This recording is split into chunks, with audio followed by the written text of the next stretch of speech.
Uniwax, Edencom et la RTI vous présentent les noces de wax. Elles sont 4 et pour ce jour inoubliable de leur vie, elles ont choisi de s'habiller en de sublimes robes de mariée confectionnées avec du pain wax original. Elles ont bénéficié des doigtés magiques des meilleurs créateurs stylistes et leurs tenues seront soumises au vote du public. Elles seront jugées sur la beauté de la robe. Elles seront aussi jugées sur l'élégance, l'harmonie du couple et l'ambiance manifestée en ce jour de noces. Qui parmi les 4 mariés sera le choix du public pour la plus belle robe de mariée en pine wax? Quel couple remportera l'incroyable lune de miel à l'issue de votre vote? Ces événements se déroulent dans les noces de wax.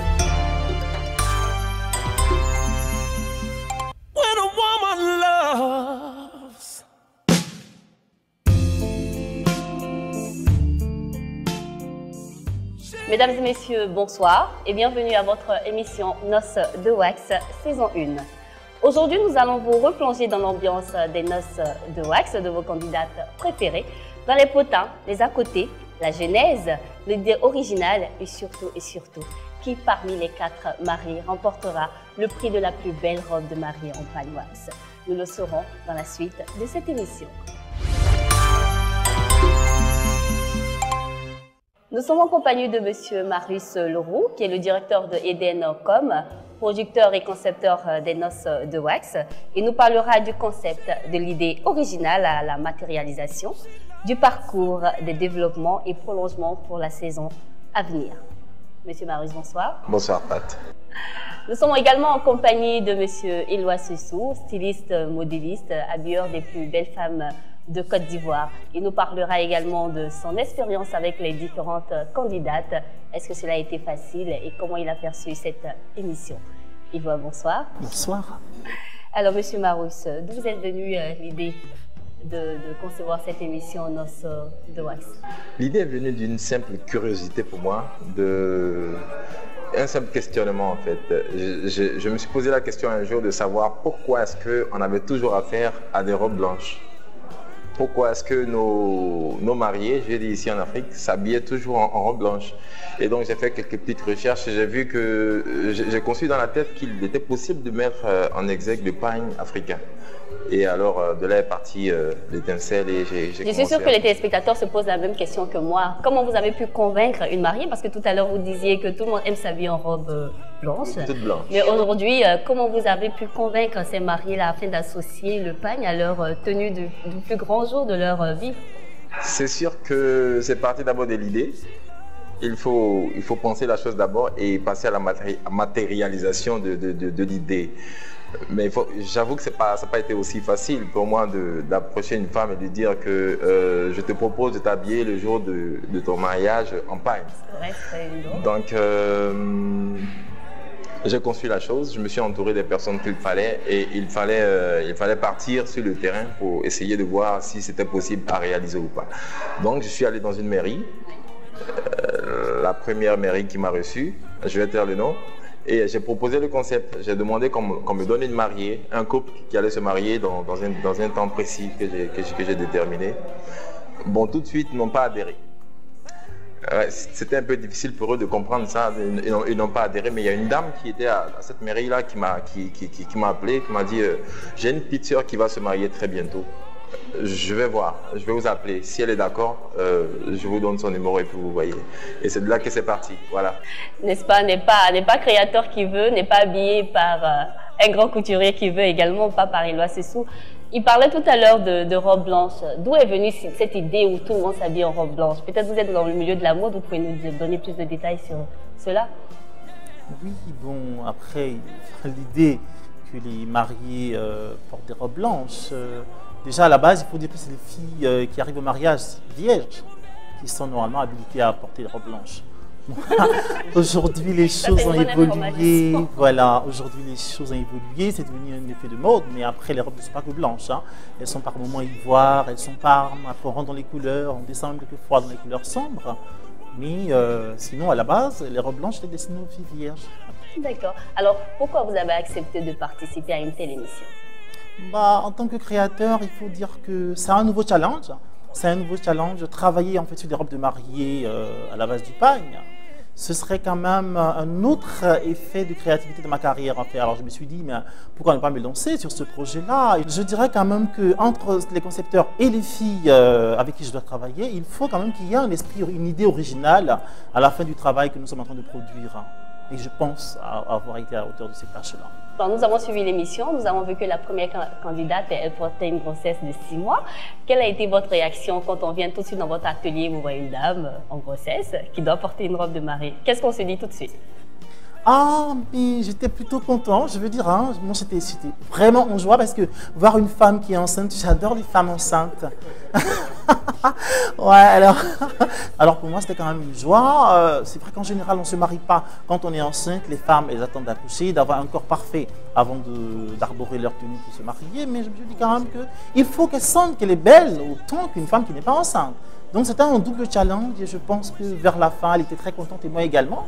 Et ceux qui l'ont amené aussi également, je pense. Ah c'est très bien. Alors dites-nous, je suis sûre que les candidats se demandent, les candidats, parce que je suis sûre qu'il y a plein de mariés qui ont envie de participer à cette émission. Comment déjà on peut s'inscrire? Comment on participe à cette émission? Pour la saison 1, on est allé directement vers les couples, dans les différentes communes. Mais pour les saisons prochaines, les couples devront s'inscrire à la mairie. Parce qu'avec nous, voilà, les mairies se sont impliquées dans le concept. Et donc, les inscriptions vont se faire directement dans les mairies, en fait. Alors, Monsieur Sessou, concernant la candidate de Bégerville, nous avons vu qu'après son essayage, elle n'était plus prête à continuer l'aventure. Était-ce un choix délibéré de mettre la mariée dans cet état à quelques jours de son plus grand jour? Oh, non, mais en fait, rien qu'à y penser, ça me fait rigoler parce que ce sont des attitudes en fait auxquelles nous sommes confrontés en général avec les clientes habituelles. Donc, je n'étais pas du tout surpris. C'est normal qu'à un moment donné, on se sente un peu vexé parce qu'on ne comprend pas l'essayage que le créateur peut faire. On ne comprend pas en fait le niveau auquel arrivait le vêtement. Mais au deuxième essayage, je crois qu'elle a tout compris. Elle a compris que c'est un processus en fait que nous suivons et qu'il ne faut pas venir chez un créateur et le vêtement est déjà prêt, on le prend, on s'en va. Non. Quelle est votre réaction quand une candidate tout de suite vous dit pendant votre émission qu'elle arrête, elle ne veut plus continuer? Du coup, j'ai eu un peu peur quand même. Il faut dire que Eloi, elle nous a tous bluffés. Moi, la réaction que j'ai tout de suite, c'est est-ce qu'elle est sérieuse ou elle dit vrai? Bon, Eloi, il était tout serein. Moi, pas du tout. Et donc, après, j'ai compris de quoi il s'agissait. Je pense qu'il a fait exprès. Il y a également la mariée de la commune de Trècheville, à son premier essayage, qui a dit qu'effectivement, ce n'est pas la robe qu'elle avait demandée au premier jour, effectivement. Mais comment ça se passait après? Parce qu'on a vu qu'elle était toute contente. Elle était toute contente après et elle s'est même excusée, je crois. C'est normal, la réaction de la dame. Elle arrive, elle se marie. Elle veut savoir ce qu'elle va porter le jour de son mariage.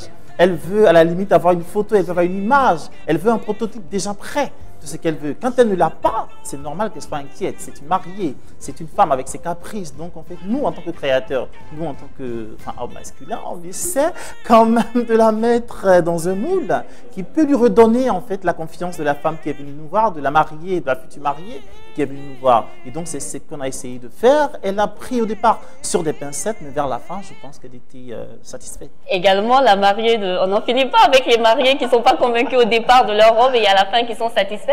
Et il paraît que également la mariée de la commune d'Atikoubé vous a donné beaucoup de fil à retordre concernant le modèle qu'elle voulait pour sa robe. Vous savez, les femmes, quand elles sont toutes petites, hein, elles rêvent déjà le jour le plus beau jour de leur vie. Voici la robe qu'elles vont mettre. J'ai envie d'être comme Cendrillon, j'ai envie d'être comme Blanche-Neige.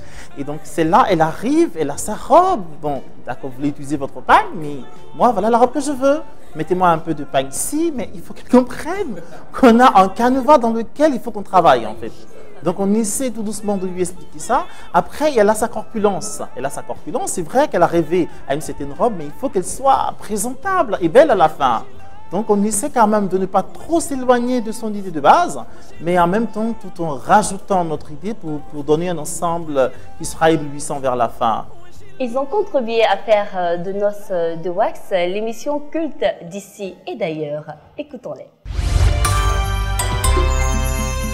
C'est une excellente initiative qui fait la promotion du mariage et que nous saluons. De plus, plusieurs des valeurs de notre marque correspondaient parfaitement au concept.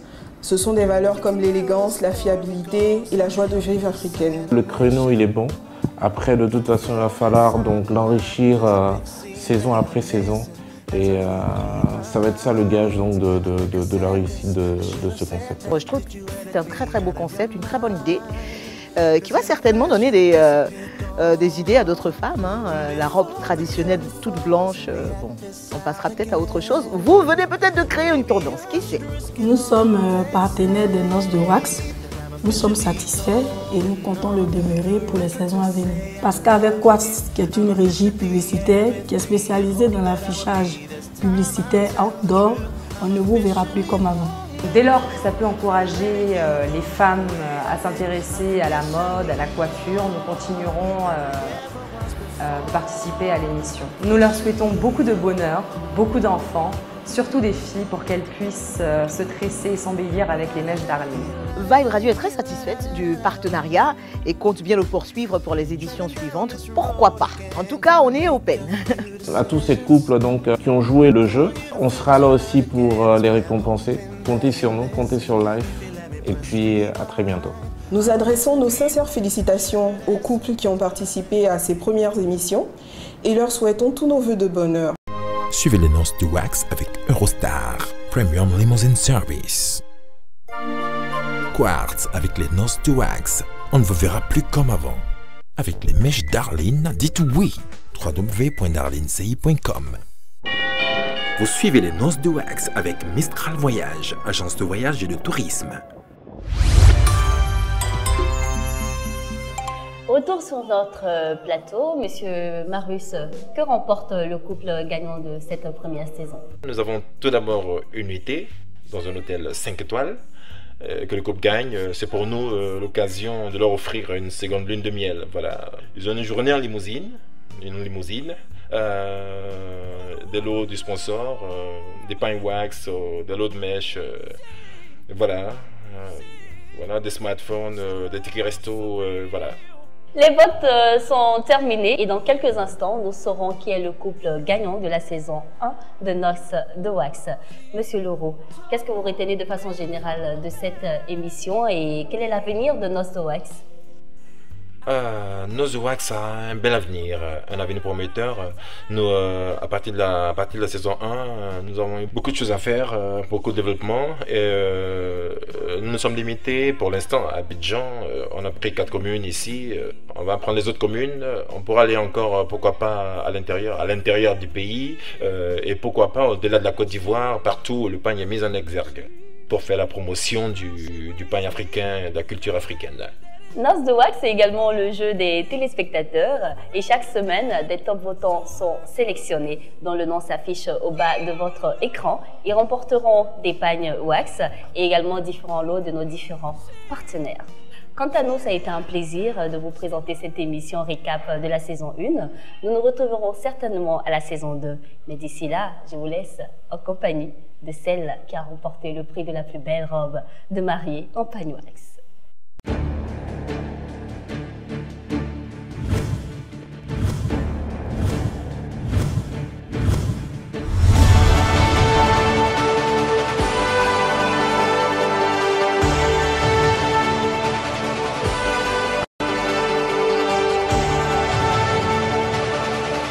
Uniwax, Edencom et la RTI vous ont présenté les noces de Wax.